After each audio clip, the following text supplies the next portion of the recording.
Доброе утро, дамы и господа. Good morning, ladies and gentlemen. Thank you for this courage that it took you to come this morning into this session devoted to corporate governance. And we have been discussing this issue in Russia for a long time already. This interest on a Saturday morning means that we will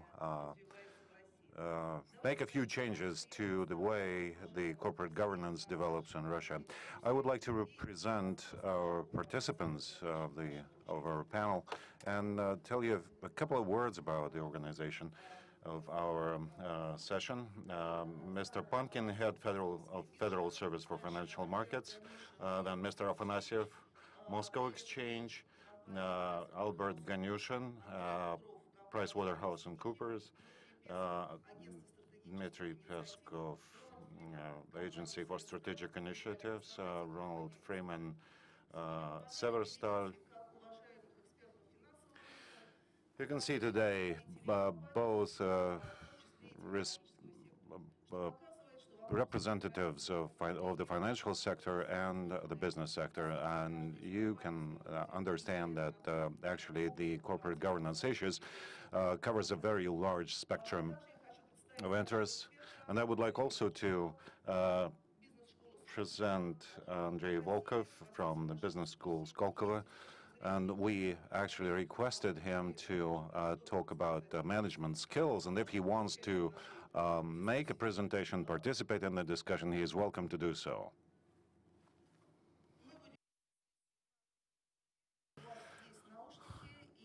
We'll moderate this session in Russian, and you have headsets ready for simultaneous interpretation. Shall we start with asking a question? What's happening with corporate governance in Russia? It goes without saying that yesterday's address of the President of the Russian Federation and all the theses of on the part of the government of the Russian Federation and internal and external investors investing money in Russia say that the corporate governance in Russia needs to be refined. Over the past few years, a lot has been done, and there's a code of corporate behavior that regulates how a company should take decisions in the interests of all the shareholders participating in the management of the company. There are certain amendments that were introduced into the legislation. The dividend policy has been amended as well. A number of decisions was taken by the government of the Russian Federation for the replacement of certain directors by independent directors in the boards of directors. And that was done in pursuance of one goal: to improve the quality of decision-taking, both in private companies and in private and public partnerships. I would like to ask Mr. Pumpkin. There was an amendment prepared by his entity, and we believe this amendment is very important for the code of corporate behavior. Dmitry, what is the difference between the document that has existed for the past 10 years and this new version of the document that you are offering for expert assessment? Thank you, Olga. Dear participants, dear panelists, when we are talking about the corporate behavior, corporate management code, we refer to it as a non-regulatory document. It's not a guidance that is mandatory for all the market participants. This is our vision, actually, of governance systems, relationships between shareholders and management of high-quality companies. The life goes on, and there have been constant changes to the legislation over the past 10 years. Certain norms have already become mandatory, have become part of the legislation. And on the other hand, we see that the crisis of 2008, 2009, on the backdrop of that crisis, we see that a lot of risk mitigation, a lot of attention is attracted by the risk management, how the risk should be analyzed and how the information should be disclosed about risks. And this was a very important issue, and we had to introduce certain amendments in this area. The issue of remuneration was in the center of our attention because the taxpayers, through the taxation, had to help to bail out banks. The management was receiving multi-million bonuses, and this issue of remuneration became one of the central topics discussed when we were discussing amendments to the code. In the course of our discussions, we decided that we should create a new version of the corporate behavior code. We have drafted this document and we already published it on our website. We would like to keep it open for a while and get the comments from market participants, and by the end of the summer we are planning to finalize this amended version of the code, and probably it will be discussed again at the government meeting as a set of recommendations. And briefly, I would like to draw your attention to a number of issues. The equity of rights among the shareholders, it's a mechanism by means of which the shareholders may express their opinions and influence the governance. We live in a world of electronic technologies, and when people have to vote, filling out paper forms and send them by snail mail, we believe that it is outdated, it's obsolete, and we actually believe that we should go over to a digitalized format of relationship between shareholders and the management. It's not an easy way to go, and if every shareholder had an electronic signature, then we wouldn't have any problems. If a shareholder wants to vote, he just has to attach his digital signature, and that's it. Since we do not have that mechanism in place, there's a number of issues that we have to resolve here, but we have to move in that direction, and there are certain proposals contained in the current version that we are proposing. Another issue that was heatedly debated was the definition of independent directors. What are the criteria for independent directors?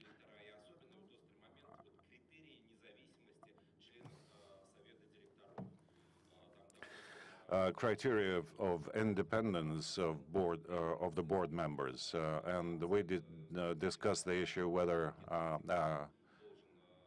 what percentage of shares should be owned or can be owned by an independent director in order to be recognized as such. As far as remuneration is concerned and the system of remunerations, we also have a proposal in the new version of the code that remuneration should be attached to a certain result, should be dependent on a certain result. And we actually referred to the gold parachutes, and the gold parachutes should not exceed the double amount of the annual remuneration. We also paid much attention to risk mitigation issues within the Financial Stability Council, within the framework of G20. A standard is being worked out for non-banking financial cooperation, and there's a draft document already in existence. It will probably go through the formal adoption procedure, maybe by the end, and we believe that next year it will be already adopted. We reviewed this document, and we probably will borrow a number of provisions from that document to be introduced into our corporate behavior code. The company is supposed to control the level of risks as to its acceptability, and the functions must be defined of the bodies that should control risks, manage risks, and functions should be shared among various bodies within the company as far as risk management is concerned. I believe it's a very interesting issue, a very interesting topic, and we plan to incorporate a number of provisions into the corporate behavior code. And finally, another issue that was discussed as well was the disclosure requirements. How does a corporation, a company, should disclose the information? And a shareholder must get all the information he requests. There was a very strong opposition to this position, and an alternative would be that a company may not provide such information if it's confidential, and if such a disclosure may bring about damage to the company. We still have these both provisions, opposing provisions, in the draft, and we would like to open a discussion on that issue so that we decide which of the two gets more votes. We are awaiting your comments, dear colleagues, and we plan by September to finalize our work on this corporate behavior code. May I ask a question? What part of what you have just said actually refers to the state-owned companies, government-owned, public companies? We say that the corporate behavior code is actually a set of our recommendations. We believe that it's exactly how the corporation should behave.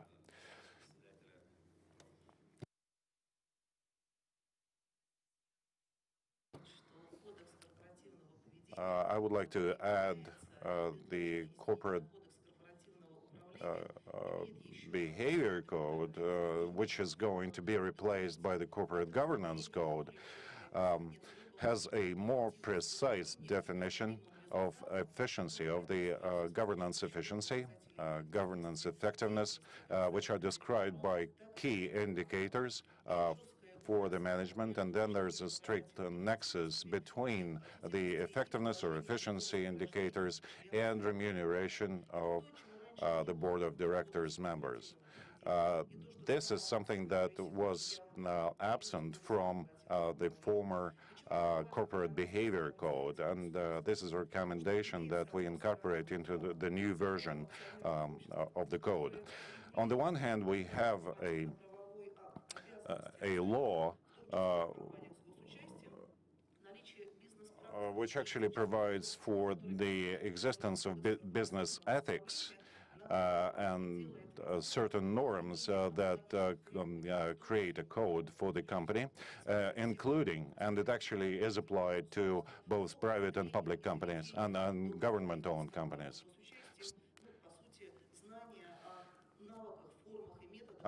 There's a certain set of skills, management skills, that are offered by this draft code. And I would like to ask a question. How is the current level of corporate governance in Russia appreciated by the international community, and how these proposed new rules and standards will help improve corporate governance in Russia? Looking at it, I'm based in Russia, but I obviously travel around the PwC network and talk to partners in other network firms around our network globally. And I think the perception in the outside Russia is perhaps behind the reality. Russia certainly faces challenges in terms of improving its corporate governance, and the new code is, I think, a very positive step in terms of engaging with people around how boards of directors should function, what their responsibilities should be, and indeed how corporates should function. But the reality is that there's still this perception that Russia is a place where normal standards as defined in Western markets, if you like, the UK and the US, are absent. And I think that's a little unfair. Certainly in our experience working with Russian corporates, many of them have made significant progress over the last few years in terms of the standards of corporate governance that they employ. And I think a key part of that has been around the quality of directors. And this is something that comes through in the work that we do in Russia. We have a board survey that we do every year, and we look at what are the issues that boards of directors in Russia are concerned about, and the top of the list is around the quality and availability of quality candidates to be on boards. We can have the best corporate governance code in the world, but it's about the people who are actually in the companies implementing them. And I think that's a key issue that we need to focus on. And the positive news is that people understand that there is a lack of depth in the corporate world in Russia in terms of the quality of people available with experience and technical skills. For example, in my own sphere around finance, how many of do we have sufficient people with the technical knowledge around finance to actually ask of management of the company the right questions? A number of corporates are, Sberbank, for example, are running corporate universities as a means of improving the level of competence of people in these areas. And I think that that's a very positive trend. We fully support the idea that if you have a correct tone from the top and you have people with the right technical skills, they can make a big difference to the effectiveness of organizations and corporates. And that, in the end of the day, will turn up in terms of ratings as well. In terms of, it's not just about doing nice things, it's about money. And how much does it cost to finance business in Russia? So improvements around the tone from the top, around the quality of directors, is a very practical business issue that we need to focus on. Trends are positive, but there's still a long way to go. Спасибо, Дэвид. Качество корпоративной... Thank you, David. The quality of corporate directors is a main factor that helps to introduce excellent laws and excellent ethical norms. I see that Andrei Bugrov and Ronald would like to say something. Just said. Andrei, you going to speak? Shall I Just speak? for the benefit of our guests of the forum, I could rather speak in English, and that would also show that many things in corporate governance are much more easier expressed in English rather than in Russian, which is also... Мы будем над этим работать, чтобы у нас терминология тоже появилась. We'll try to work on the terminology in Russian. Independence of the directors. One of the realizations that emerged from the financial crisis, and during that period, the importance of independence have been emphasized, but sometimes it's emphasized at the expense of expertise, and objectivity and collegiality in the boardroom became viewed as mutually exclusive qualities, if you wish. And it's a trend, and it's extremely difficult to recruit qualified directors for a balanced board for various reasons: workload, reputational risks, litigations, various other threats that people in the boardroom now experience. It's a big question. If I may add a comment. Having worked in Russia for some 30 years, I've always been mystified by Russia's delight in self-criticism. As far as corporate governance codes are concerned, I think it's time to stop playing with the codes and focusing on the gap between what's written and what's actually practiced. God handed Moses a corporate governance code called the Ten Commandments a few years ago, and there's still a gap between what's written and what's practiced. My impression, sitting on some of the best Russian corporations, including currently Sberbank and Severstal, is the best Russian corporations have closed that gap between what's written in the corporate governance code and what's practiced. How have they done this? They've done it first by the will of senior managers who want to spend the time to listen to a diversity of viewpoints. It is too common in Russia that when there's the boss present, everybody says, yes, boss. The Tsar is always right.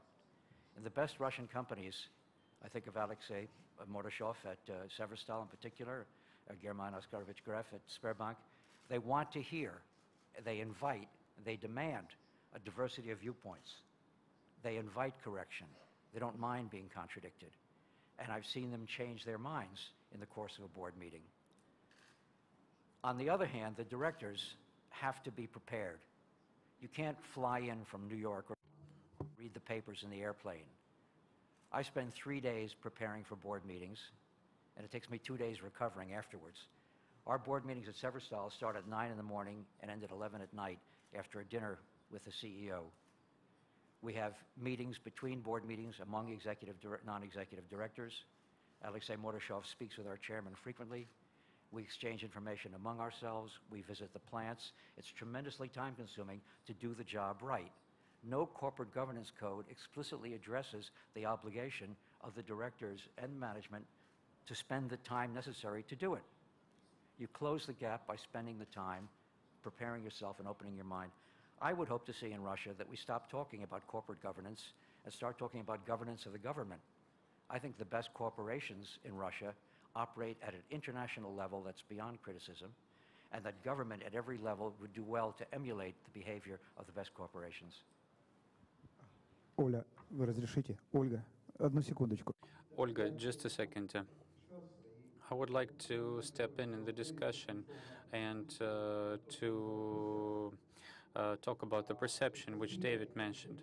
Perception is how our companies are seen, perceived from the outside, not domestically. And it's not just a technical issue of the quality of directors, but also the public positions and transparency and articulacy of the positions of the top management. Ronald said that we are addressing this position to the government. And the volume of messages which heads of largest corporations sent across, especially those with state participation, is paramount for the image of the nation and quality of governance, because what is said publicly is very difficult to do in any different way inside a company or a corporation, and this is what some of our top managers of our largest corporation lack. Quality of directors, the ability to devote time to get ready, to participate in the board's meetings, to analyze the outcomes on a regular basis in order to help companies to develop and improve, is the second major factor which dictates the quality of the board. The question is how to identify those respected directors. Where is that incubator which churns out smart professional directors ready to work not only in Rosneft's, Gazprom's, or Sberbank's of Russia, but in 2,500 other companies which today, and I speak now on the part of the government, are also owned in part by the state. So Mr. Peskov from the Agency of Strategic Initiatives, you have special approach to what you do and what you do in terms of selection of the persons who want to be independent directors, but as opposed to many other professional associations, Association of Independent Directors, you look at their qualifications and run a selection. So what's the essence of your approach and how it can be useful in putting in place a pool of professional directors in Russia? Thank you so much indeed. The gap between what is practiced in the corporate governance in the public sector and the private sector, especially in small companies, is tremendous. When we first looked into that problem, we understood that we can break it down into two parts. One part is about good governance, and here we can't really do a lot. And the other part is about competences which are required to develop those companies. The smaller the company, the little there is the understanding of what the strategy is and what are the principles of corporate governance. From our point of view, key to success here is just close to what we have in innovations. When we speak innovations, we more often than not say that this is about transferring competences from one area to a different one. Addressing this goal, we can achieve that in the areas which insofar have not yet been put to work in the mechanisms of corporate governance as a professional approach. Indeed, looking at companies with state participation, we see a great deal of things which are very understandable to venture business people, those who are involved in the university management in top universities. Those competences can be really useful for those companies. And it's clear that there are mechanisms of selection through professional associations and others, but we work on the methodology, and we selected the directors to the agency for the Agency of Strategic Initiatives, and we do the same to identify the directors for the regional offices and the Rosimущество, the state property agency. We do now the open procedure at the site of Rosimущество, the property agency. There is an option to file an offer or a bid. First of all, we look at the bid, we look at the competences of a person or traces of those competences. If we can track those down through the data there, then you can offer tasks for those people quite uniform for all of them, and therefore you can identify the clearest manifestations of the competences. Then you can run the selection, and there comes the question: is there an automatic hit, or you do something else? We do something else. In the following sense, we more or less understand the set of companies in an industry and what they need, and so we can model a strategic session or model the work of a board of directors where they will be charged with making a decision. We can have a certain foresight, we know where they're going and what competencies are required in an industry to develop. And based on that, people from all walks of life could be selected.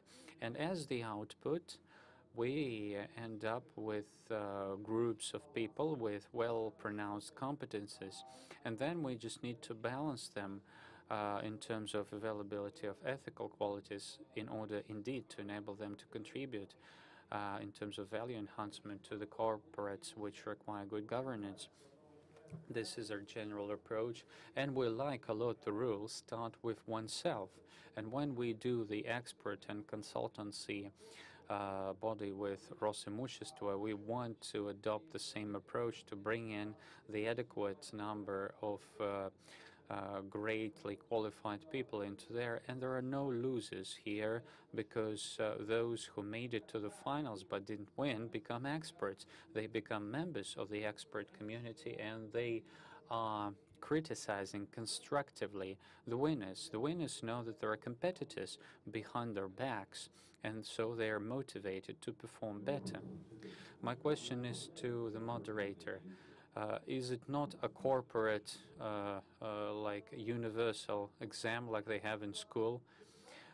We as the state, at the corporate season of 2013-2014, when we ran selection of independent directors to companies with state participation, and we saw that the absence of formalized criteria as to whom you're looking for and the alignment to that criteria leads a number of skews. One is corruption-based, and people say, I want to work there, make it in such a way so that I can get through. Then we come to the topic of professionalism versus independency versus objective approach. There's a number of issues which are entailed, therefore. And second, good people which are experts in one area or one industry are not always becoming very efficient members of audit commissions, strategy committees, because professional expertise in an industry or area does not coincide with the expectations of the board of directors, which they have for the future directors. So when running this exercise of selection for 2013 and 14, we tried to come up with a set of basic requirements. That is financial and economic education, diplomas or certificates which would confirm certificate qualification under the accounting in Russian standards or international standards, or certificates of chartered experts in a certain area. And then comparing all those requirements to the board of directors, which are put down as to the class of candidates and the number of competencies they want to see in those candidates with what we see in the bids pool. For the first time ever, I think, it was then when all the companies out of those 150 captains of the industry, audit committees have at least one independent director with experience in the financial economic analysis in corporate activities or auditor's background. Perhaps it is a unified school exam when you have to fit into the set of certain requirements, but without unification at the initial stage, it will be virtually important to achieve a sound approach, because there isn't a system approach now. And I would agree with David, at least looking from the part of the government at how the selection takes place as opposed to business. The government is more limited in terms of setting criteria for selection of candidates, because basically they limit competition in this sense. So on the one hand, without having the system, it's impossible to learn how it should be put in place. So first we need to describe the system, and we need to have good laws and codes of professional conduct. We need to do that to establish the system, which further on will become more flexible and more fine-tuned for individual needs of companies with state participation. But for the first round of that exercise, at least one person in audit commissions with audit background enables us as shareholders to make the next step. That is to basically teach those audit committees, be audit committees, require reports at a certain point of time, be able to read the reports carefully and produce some conclusions and recommendations. And David and Ronald put it very right, that this is the practice of implementing the standards which have already been declared. And here I have a question to Alexander Afanasyev from the Moscow Exchange. Colleagues at the exchange did a successful IPO at their exchange, and the issues of corporate governance and shaping up the board of directors before going to that IPO were in their agenda. Why and how it helped you with successful IPO, and what advice would you give to other companies which are looking forward to IPO either at the Moscow Exchange or any other exchanges as to what they should do in terms to get ready from the point of corporate governance to satisfy investors? Thank you. Indeed, we are interested in development of corporate governance, not just because that we are a public company ourselves, but also we are an exchange, the concentration of the market. We are one of the drivers of the process. We sponsor that project together with the OECD, the project to develop the new code of corporate governance. And we are the drivers, not just because we like to do so, but we are rather very pragmatic in our approach to that issue. This is very beneficial to us. We are one of the most pronounced beneficiaries of the process, because the exchange, it is all about openness and transparency. There are competitive markets. Companies can get funding from other sources as well, and the stock market is not the only one, and it's not the most efficient if there is that Russian discount and the Russian gap with respect to Russian companies, which in many ways has to do with corporate governance standards. There is also the loan market, and there are also state programs of funding which are implemented through state banks. In the first case, in the stock market, you need to convince shareholders. This is about corporate governance. Then you have to convince your lender, and the approach and your words and requirements to openness and transparency are slightly different. Not all the information should be disclosed. And then the state program, that is more about an economic the economic policy that the government pursues, and you have to convince government officials. So corporate governance, this is solely about this first component. And I'd like to say that you're right, that we have tested it with our own company, this kind of purgatory exercise pre-IPO, what questions are asked and what does the board do in this process? Let me tell you the following. According to our estimates and my personal experience, this word, I agree with David, the word perception, that means how you see the market and how you think about the market, is lagging very much behind in terms of our Russian developments. And it's not by chance, because the entire history of corporate governance, this is the history of resolution of the agent conflict. When the shareholder is separated from the manager, puts in the manager and looks how the latter does. So there was a Soviet saying which went that the office is stronger than Sovnarkom, so we have to resolve it in whatever way.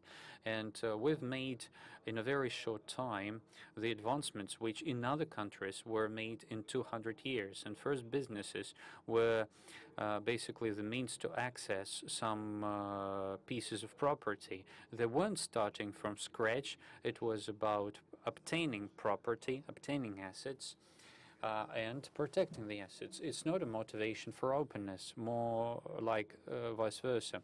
And in the 90s, owners of businesses were heads of businesses. They were managing the businesses, and it was difficult to imagine.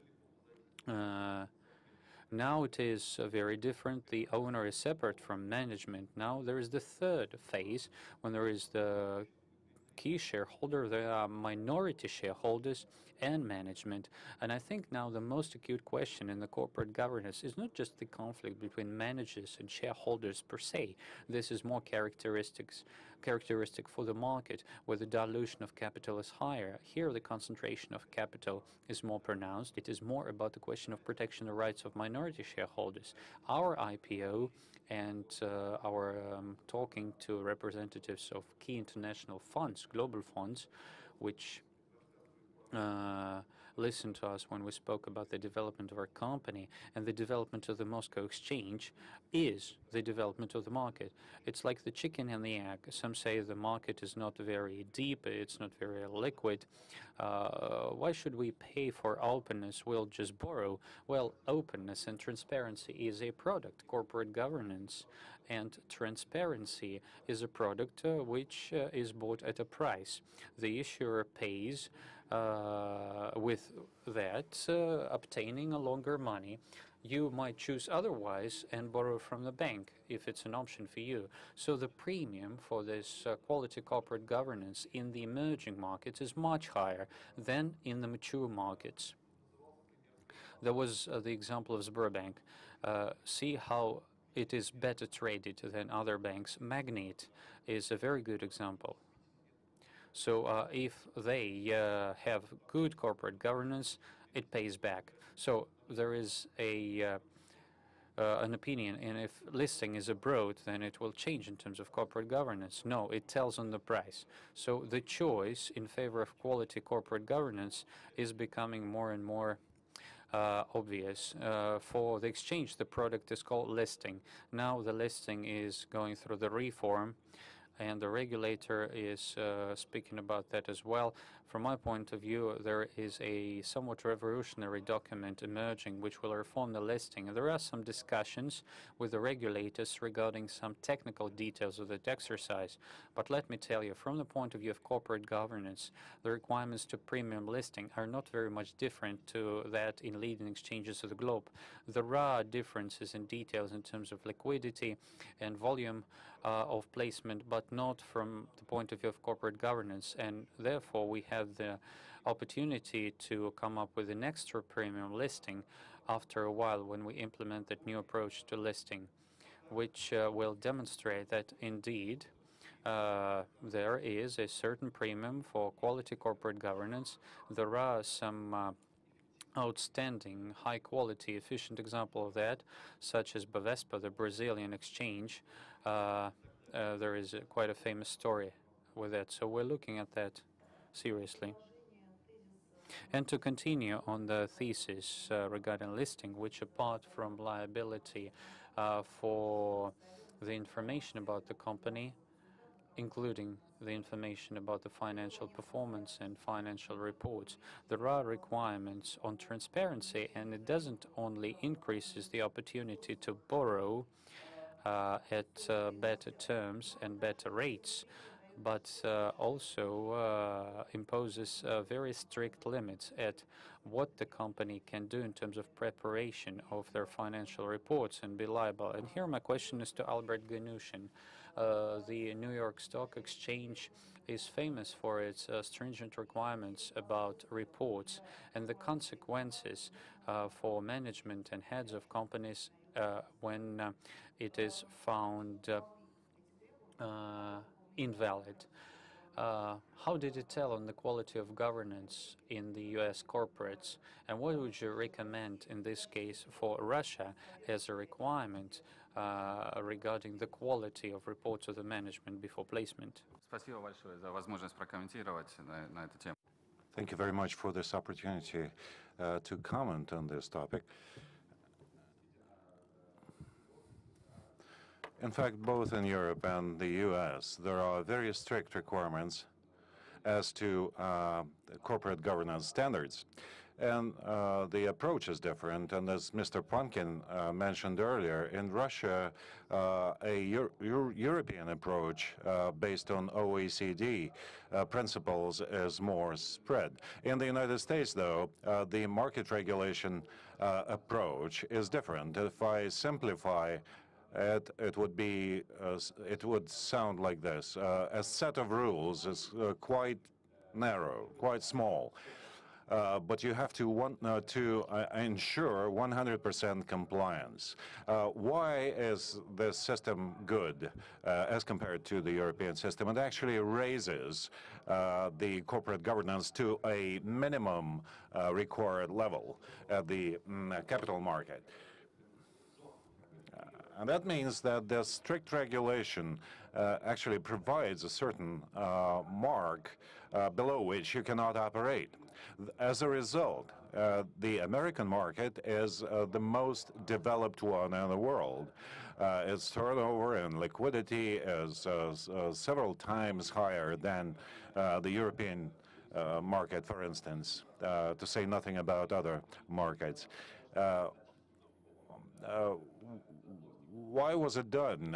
And this question was asked several times, as Mr. Afanasyev said, that this is a problem that lies with agents. That's what is required by investors. And the requirements of the global American investors is about strict compliance with minimum norms, minimum standards. There are 32 principles, and the company in the first place should provide valid reporting. And there are no other approaches in the American market. What does that mean in the Russian environment? It would be interested, we would be interested in establishing the same sort of standards here in the Russian market. I think that there should be strict compliance, not through the commission of some sort, but the IFRS, there should be no versions of IFRS. They should be strictly observed and complied with. And then the auditing committee should be independent. If a Russian company is based in the United States, for instance, this auditing committee may consist of one person only, but the requirements for such an independent director are very strict. It should be really independent. And another thing, the head of the company should sign a paper and state explicitly that he will not lie. And this is the minimum standard, the minimum requirement of a fair market. And if a person is ready to do that, then the company is ready to operate in the market. Speaking about the Russian market and answering your question about the Russian market, I would think that since Russia prioritizes building an effective capital market, I believe that for Russia, there's a strategic issue of investing into infrastructure and into those projects that are aimed at modernizing the country. And for that, the country requires a capital market. And I think that the process could be accelerated. Well, we're actually talking about various interests that promote the corporate culture. And this process takes some time, and it's all very correct. But one can focus on a minimum standard of corporate governance that should be required from the companies. If it's a private company, you own it, for instance, you can actually set your own standards for corporate governance. And, you know, there are family businesses and they have a lot of different rules, but this is your personal matter. But if you want to attract investments at a low price, and we mentioned that the Russian market is very inexpensive, that means that it is very expensive to invest. Maybe these minimum standards could be applied that could help. And this is my opinion, and this is my proposal, in fact. And I would like to say one more thing. The companies that are present in Moscow and New York stock exchanges, we advocate that we work together and complement our efforts. And in fact, there shouldn't be any problem following all these rules and standards. And if they comply with the requirements, that means that they contribute to the growing standards of corporate governance in Russia. And that helps to promote corporate culture. MTS, for instance, is an excellent company, and it trades very well in Moscow and trades very well in New York and by different people. So one can have a number of various approaches to it, which would complement each other.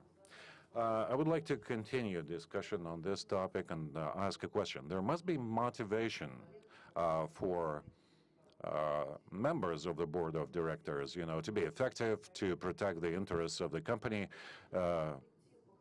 And there must be certain indicators, measurable indicators, that would be applied to the effectiveness and to the effectiveness of the board members. I would like to refer you to the to Andrei Bugrov and Mr. Freeman to share the experience of their successful companies as to how these indicators for both the management and the key members of the board, how these requirements help to take decisions at all the levels of the company's hierarchy. Thank you very much. As far as the board of directors is concerned, we do not have any key indicators for effectiveness. I don't think even that it's feasible. It's a topic for the future, you know. An evaluation of effectiveness may be based on self-assessment or by some independent outside companies,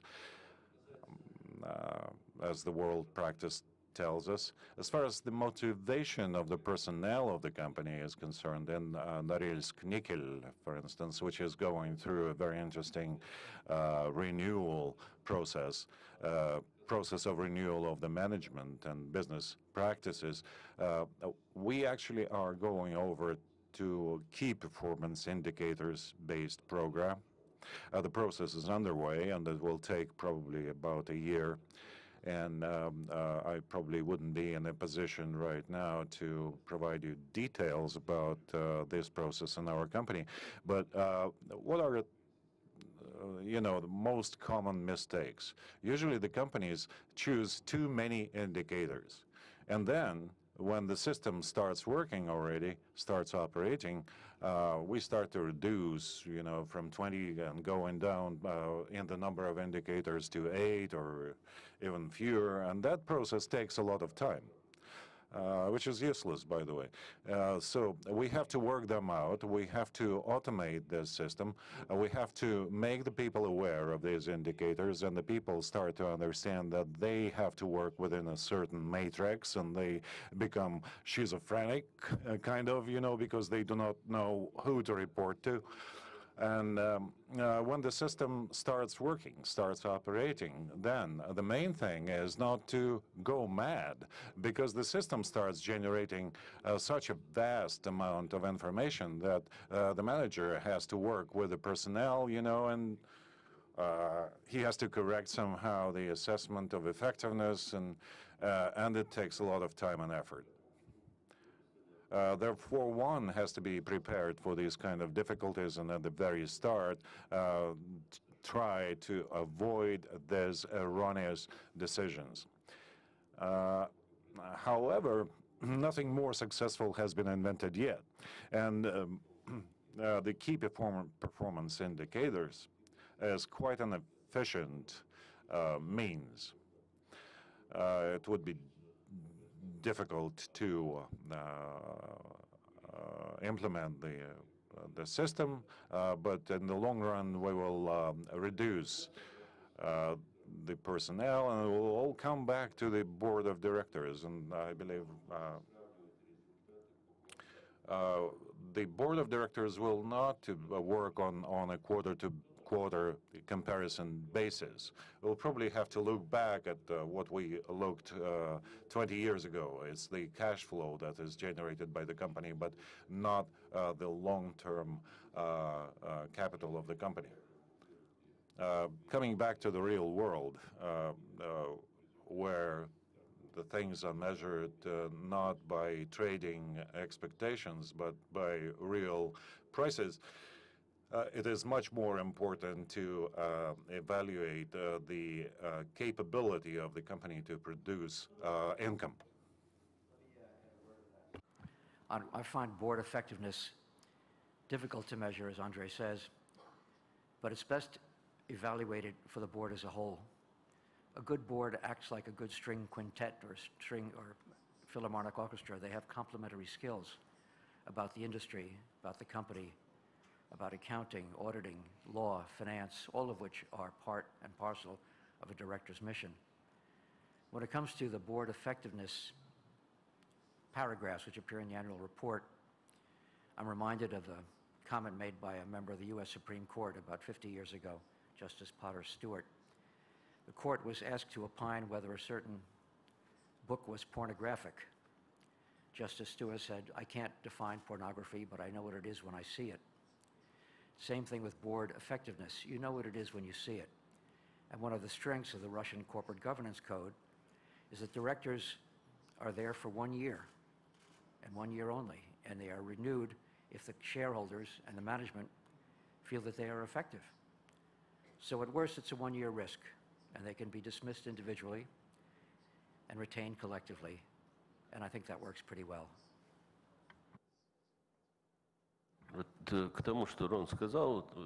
In addition to what Ron has just said, these are all very interesting, very serious issues. They operate on a yearly basis, on an annual basis, and that creates certain difficulties. Norilsk Nickel, for instance, decided to find an independent chairman. That's a positive. We believe that there will be more trust, and being the chairman, I actually left this post, and an international person was elected. But if you try to find such an expert, these people, the candidates, ask, how long do you expect me to work there? Because, the people think about their future, and I cannot promise that he will stay in the post for 3 years, because the next year there will be another vote, and we do not know what results to expect. So the best intentions of our shareholders are that, he will stay in the post for 3 years, but if for some reasons, which we cannot define right now, and he's not re-elected in a year or two, then we will have to compensate that part that was promised but not worked by him, we just have to have a golden handshake. But ISS then started to criticize us that we illegitimately raised the compensation for such chairman of the board. So there was some problem. You don't know where you're right or wrong. It's difficult to work like that. Olga, just a second. We are talking about the private companies, but if we are talking about state-owned companies or partially state-owned companies, the problem is the same. Based on my personal experience, if you whenever somebody tries to learn all the things, financial things, technical things about the company, and to start to manage a company, any independent director has to stick around for about 2 or 3 years, Ronald mentioned that he has to read all the documents for 2 or 3 days before he actually participates in the board meeting. There must be a certain minimum time. On the one hand, it should be a balance between a longer period of time that actually allows a guy to be a victim of corruption. But I'm not Skolkovo, I'm an industrial company. I cannot invite people, and let them stay for a couple or 3 years, in the company in order to know the business better. I cannot afford it. Данную тему. Do you have an opinion on this topic? I agree with the view that people learn about companies and they get more effective as their understanding of the business improves, of the specific corporate. And so going back to the metaphor about you need a mix of experience, that very much applies to you want some people who are fresh in the team, who come with a fresh perspective, but you also need some people in the board of directors who have deep experience of the organization. So it's getting the balance, as so many things that we've talked about this morning. It's about getting the right balance in your team.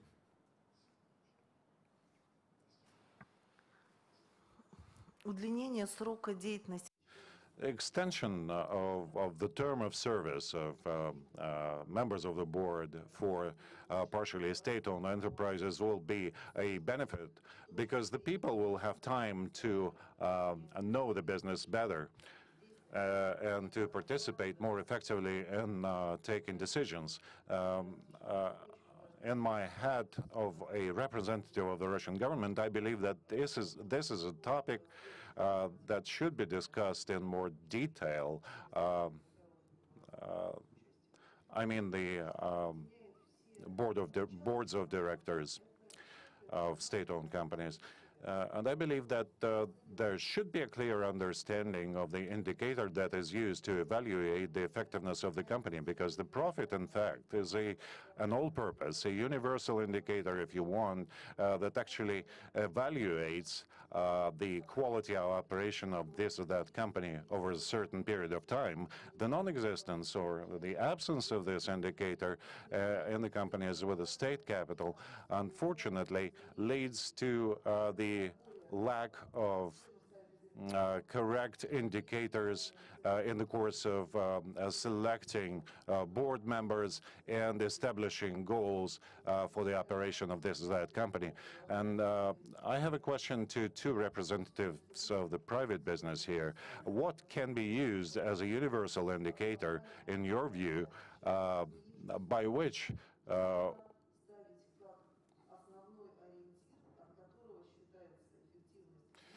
we can use as a certain benchmark to measure the effectiveness and efficiency of the board of directors? Ronald, please.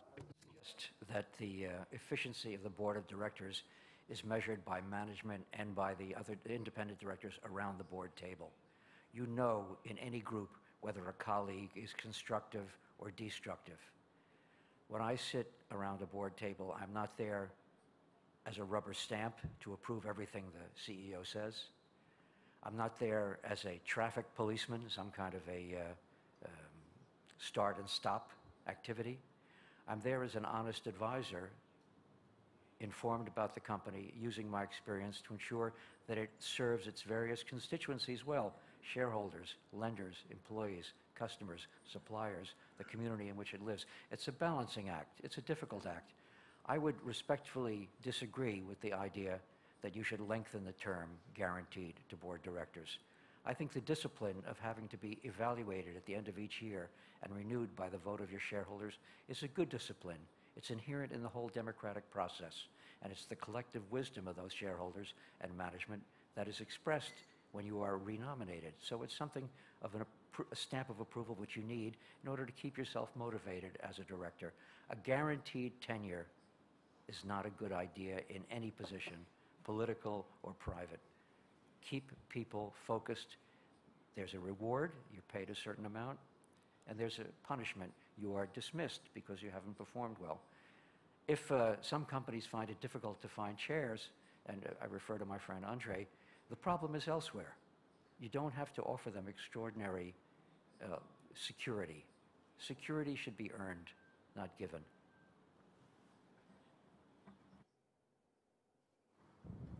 Можно я тоже попробую на этот вопрос? May I also attempt to answer this question? What Ron has said reflects a certain discussion which has emerged several times in the board of Norilsk Nickel. We had one member of the board who was professor of the Harvard University in the area of corporate governance.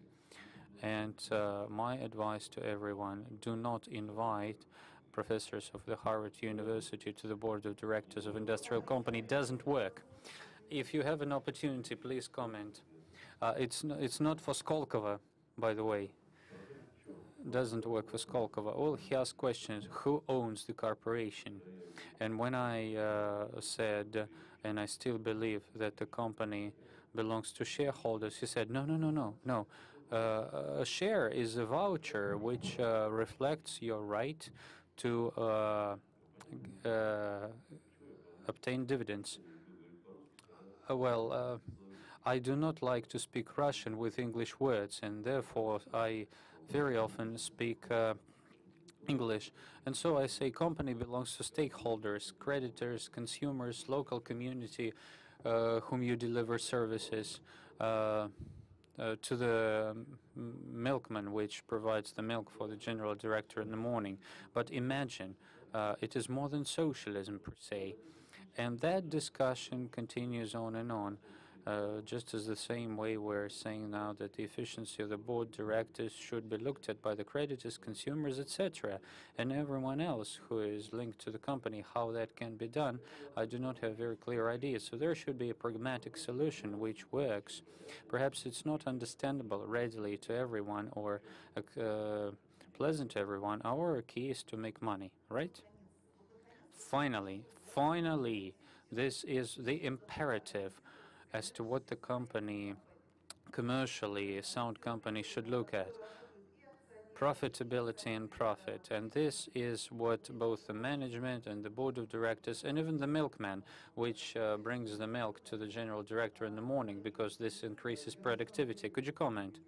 You will be surprised, as representatives of the education area, I would deeply agree with what Mr. Bugrov said.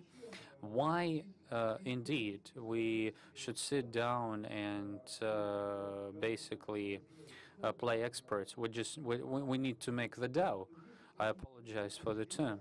Well, for private companies, it is visible right away how they do. For state-owned companies, well, I understand your difficulties, Olga, and I do sympathize with you in terms of those difficulties, but sometimes the milkman proves to be important when a company is about to shut down and the mine should be closed, but there is a single company in the town and the town will then die. There is one more important thing about collective intelligence. There isn't a guarantee. Well, this discussion around the unified school exam. How can we measure the managerial harmony by algebra? This is the practical art which is practiced by those on the board of directors, and I do not see any other mechanism other than reputational risks. Neither money, nor certificates, nor basically measuring the size of the head can I imagine. I can't really imagine the technical set of criteria which are used. It's not about 1 million of school children which are passing that exam. It's about 1,000 or 2,000 people in the country. And from this point of view, I think that the Institute of Reputational Risk is rapidly developing into a something very tangible. If we remember Marx, who said there isn't a crime which the capital basically will despise if the profit is 300%. But well, we need to be disciplined. So this mechanism of reputation risk could be well used in this country too, despite a great degree of skepticism.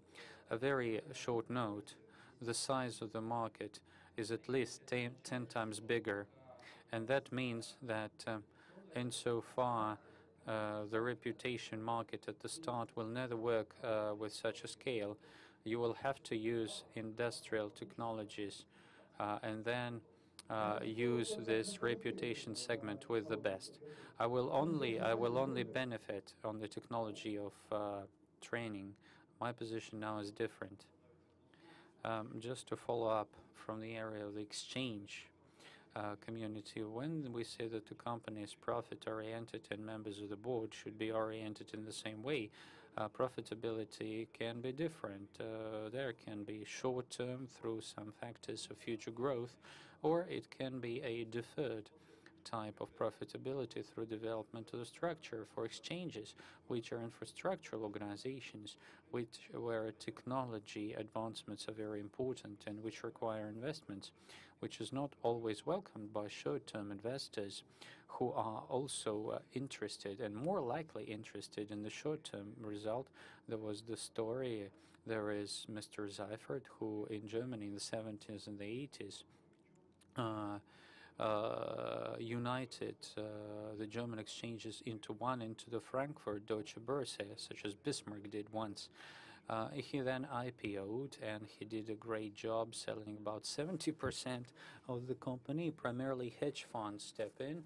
They put him out, and based on that activity, he wrote the book such as Invasion of Pests, having in mind those short-term investors who wanted to see dividends right away. So the balance between various types of shareholders is the topic which independent directors, with really independent directors, should look at, and perhaps they should focus more on the strategic development of the company. So as far as the tenure is concerned, I believe that it will be a bit strange with respect of directors offered by shareholders, but with respect to independence, I think the rule might really work. I would like to ask the question to Vitaly from SAP. How technology and technology companies can help in terms of corporate governance? Because Alexander said a few things about technological investments in the infrastructure. I'd say that if it isn't about the fundamental possibilities on the part of technological companies, then there are also governance issues where vendors such as SAP can really help. Thank you, Olga, very much.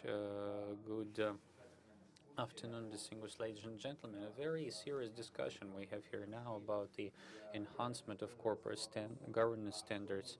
I would rather ask a question as to what can guarantee that the standards should be lived up to in a relevant volume. From our point of view, this is first of all, strong technological and information system and the opportunity to implement global best practices in Russia and in Russian companies. So a few theses from this point of view. First of all, optimal business processes should be unified in the sense of various business domains within the company, and our company can offer for the Russian market at least the experience that we have accumulated over the recent 40 years in various industries in terms of various components of added value. As an example, our tremendous mining and producing industry of mineral resources. Well, if we look at the mining separately, it's clear that we can use best practices from other countries and from other large corporations. And on the other hand, a great goal for Russian companies is to unify that process between various producing assets. Another important point is management, from strategy to working with KPIs of the company. The goal is to cascade this strategy at all levels through the tool such as KPI at the level of the top management and a separate employee, so that each member of staff would have an input in the performance of the strategy. And there is a relevant IT tool in order to cascade the KPIs from the CEO all the way trickling down to any member of staff, linear staff, and to make it in such a way as their performance will contribute to the strategy implementation. Another area is to increase transparency of activities of certain companies through improved corporate governance. What technology can contribute from this sense is that, first of all, there must be control over funding of strategic projects as the result of strategic planning. Here it is important to see and to have the technology and the IT tool enabling you to migrate from stating the mission to controlling the efficiency of those measures, be it buying assets or putting in place or building a new asset, generating a portfolio of investment projects which need to be efficiently and systemically controlled based on some benchmarks, whether pre-balancing of funding can be used or rebalancing of funding can be used if intermediate results are doubtful or inferior to the targets. The second point is availability of the unified model of data for reporting.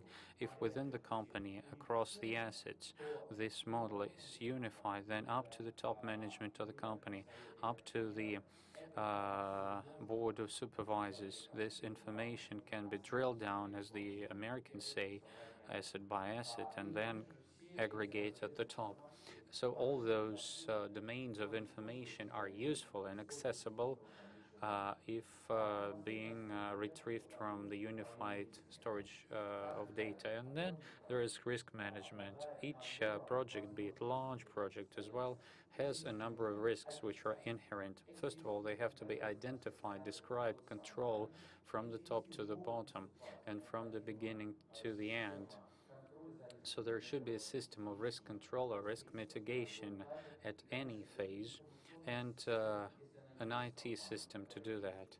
If it is there in the company, which describes, which stores, retrieves, which brings you the opportunity to set alarms or triggers in terms of actions to mitigate the risks, this is critical. So those aspects, from the point of view of having a unified IT system, which somewhat guarantees for a company the success in perfection of the technology of management of the company and the standards, and enables it to be converted into practices which are helpful both for the top managers and at the level of a separate employee. Thank you, Vitaly. Well said as it is, but our time is up. Still, before we close the session, I would like to give an opportunity for every panelist to perhaps say a few words as to what, from your point of view, is the most important action, practical action, which should be implemented in the course of the coming year in order to enhance corporate governance practices in Russia, both in the public and private companies. Just one practical step. We'll put it down and try to think as to how to do that. Dmitry, you're first. Thank you so much. One action. It's a very challenging question. Still, I believe, just to continue on what Andrei and Alexander were saying, if we do not have an economic motivation to have corporate governance, the real effect will not be there. The economic interest will only be there then through the placements, through the stock market. The companies will be able to attract long resources. Then corporate governance practices will really work, and companies will be interested and motivated to stick to all the standards of corporate governance. So if it is to be one thing, then I think this is funding in the capital markets and the bank system, when the bank system is not in position to give long money for company purposes. Thank you. It's again the dilemma of sticks and carrots. The new code of corporate governance has some novelties, and at the same time it lacks something which was there in the old one, and that something has made it into the pieces of legislation. This is about disclosure and insider information, etc. First there were recommendations, and now we have to stick to those requirements. Something really has to make it into the legislative domain. Being market players, we are more responsible for the carrots bit. So our carrot is premium listing when you see how much is the carrot in monetary terms. So this can really motivate an issuing entity to really change the corporate governance. I believe that there are two things which could be done in principle. One is to change or to amend the regulation and regulatory practices. I'll say a few words. And secondly, from the point of view of enhancements in the culture of corporate governance, I'd say that the state can play a positive role in this area through ownership, so that the managers would be more compliant with requirements of corporate governance, adhering to the norms through managing the companies by executive managers.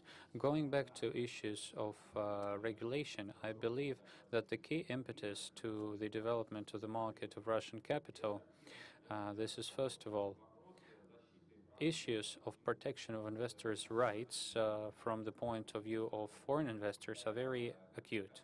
And I believe that the main issue here is the legislative basis for affiliated persons and control, because for a foreign investor, the problem is that many Russian companies are controlled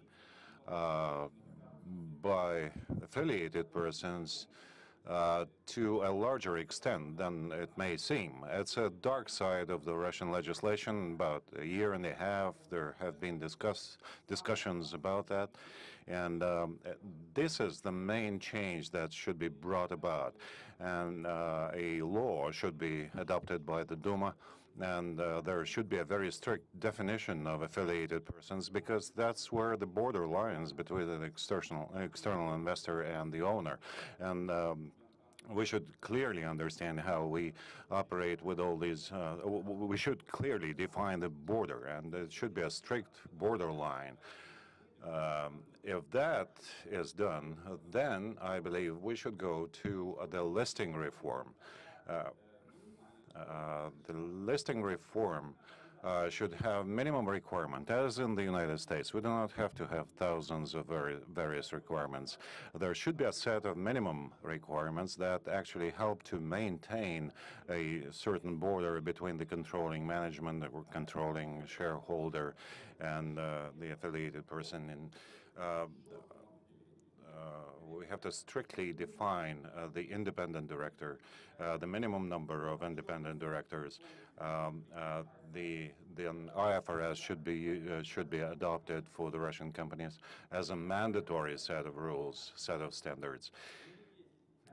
Then we could talk about the right reporting of the company, and the company should have at least one independent director on the board who can credibly represent the interests of shareholders, of the company. And I think this is a protective mechanism for the listing reform. And any company that comes to Russia and is being listed, then it becomes a full-fledged member of the market and can use all the benefits of the market, both monetary and other benefits. And that's the main thing, in my view.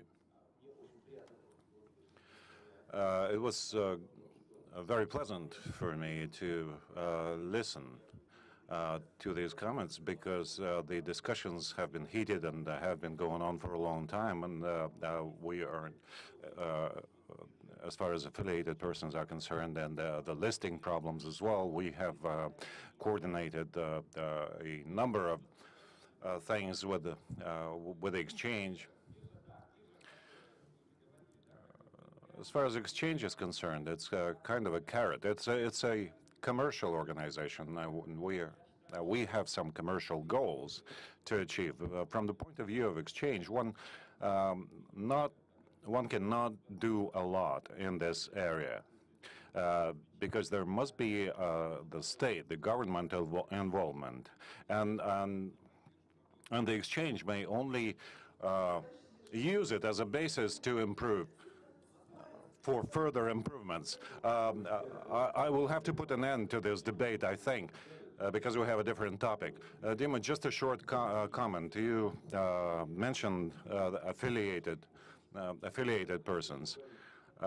The courts, I'm talking the mega regulator, who we love, will have to suffer a lot. We will talk about the civil code at a separate session. Other issues, we talked about the importance of getting a good mix, and I think Ron used the metaphor of an orchestra as an effective organization. I know of very few orchestras that are all male. So I think one thing that we might do in terms of pushing Russia ahead of some of the other countries in the world in terms of corporate governance is to include in our code of governance the concept of looking at diversity in our boards. Andrei Evgenievich.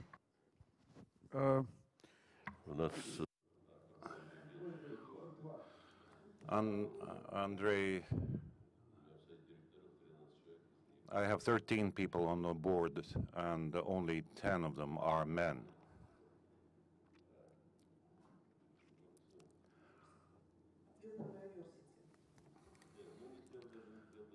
That was a response to the issue of diversity. I don't actually like everything that happens in the United States. For instance, CEO and the chairman of the board, and one person.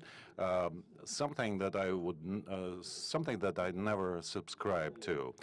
There's a tradition in the United States, I guess, then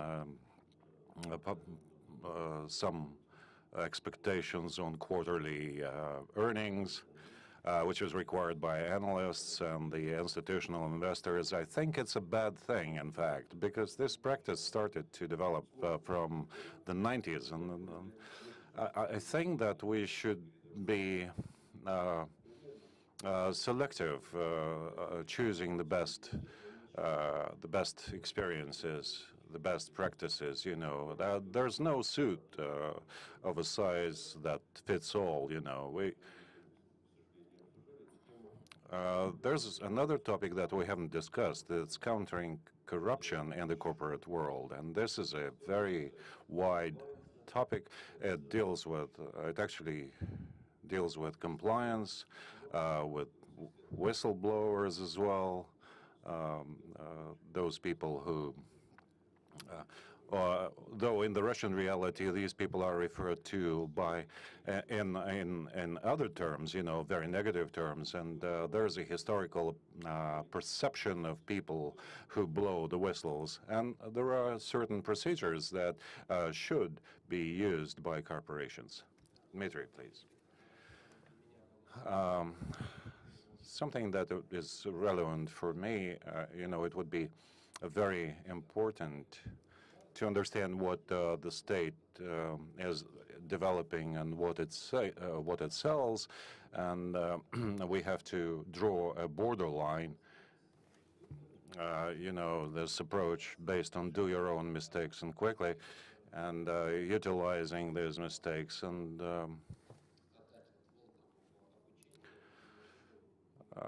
there should be a borderline drawn here, and we will see a large leap forward in the area of managing the state property. That could be done to improve corporate governance in Russia. And my one suggestion would be to make people who run companies well more well known to the popular Russian mind by giving them access to the major way in which Russians get their news, which is official television. TV programs about businessmen who are doing a good job would be something new in Russia. To give praise to a class that is often disparaged after 70 years of regarding private property and profit as something negative, that would be a real change, and I think it would help people to see that doing this well, leading a large corporation well, is something that's admirable and should be emulated. I think that would help a great deal.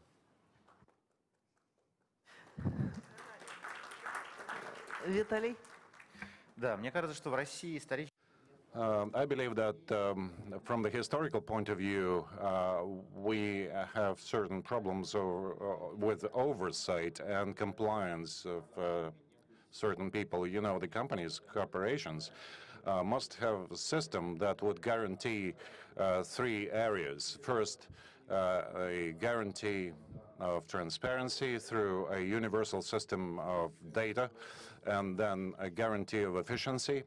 For that, we need key indicators of efficiency and the ability to, to use them upward and downward within the company. And then risk management, the existence of a system that would manage the risks within the organization as a whole. Okay, it's very hard to give you any counsel, any advice. As a regulator, you have done a lot over this short period of time. I think that the board of directors, it's not only an institutional and informational and normative mechanism or machine, if you want. It's a group of people, a group of humans, and this human aspect is very important here. I have come across a number of examples when, the style of communication is very important. When people set goals, and that's very effective. On the other hand, if they only express opinions, then the business is not going anywhere. And I believe that it is very important. It is important both for the government and for the company. Dear colleagues, thank you very much for this deep discussion that will actually help to improve the governance in state-owned and private companies. If instead of 11, and thank you to thanks go to Albert. Even if we manage to implement at least several of the topics of the issues that we have discussed, that will help to improve governance in our country. And I will probably be able, and I hope we will be able to report on the results of these efforts on the next forum.